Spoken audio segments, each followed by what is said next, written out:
আমি 17 বছর যাবৎ প্রবাস জীবনে আছি।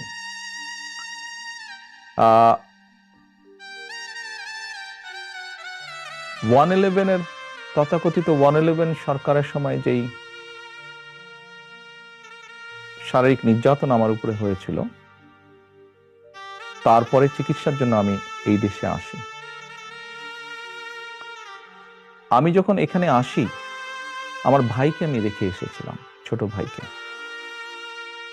আমি যখন এই দেশে আসি,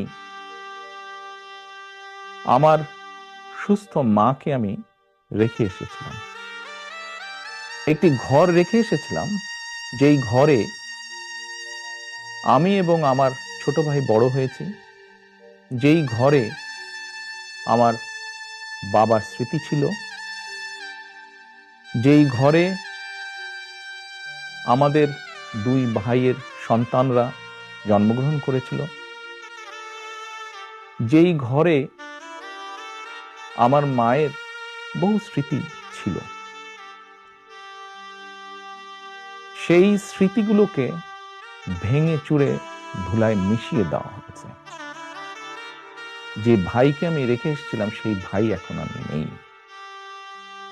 যেই সুস্থ মাকে রেখে এসেছিলাম, সেই সুস্থ মা এখন সুস্থ নেই। শুধু অসুস্থই নন, ওনার উপরে মানসিক এবং শারীরিক নির্যাতনও করা হয়েছে।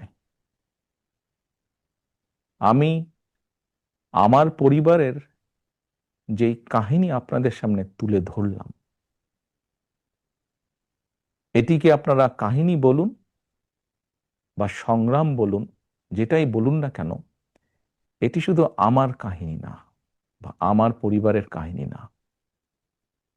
এরকম কাহিনী বাংলাদেশের শত না, হাজার হাজার পরিবারের, বা যেই পরিবারের বাবা, যেই পরিবারের ভাই, যে পরিবারের স্বামী, তার ঘর বাড়ি ধ্বংস করে দেওয়া হয়েছে, হ্যান্ডকাফ পরা অবস্থায় হাসপাতালের বারান্দায় মারা গিয়েছে, তা না হলে হ্যান্ডকাফ পরা অবস্থায় জেলের ভিতরে মারা গিয়েছে,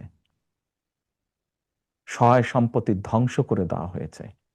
এই সকল অন্যায়, এই সকল হত্যা, এই সকল নির্যাতনের জন্য যারা দায়ী,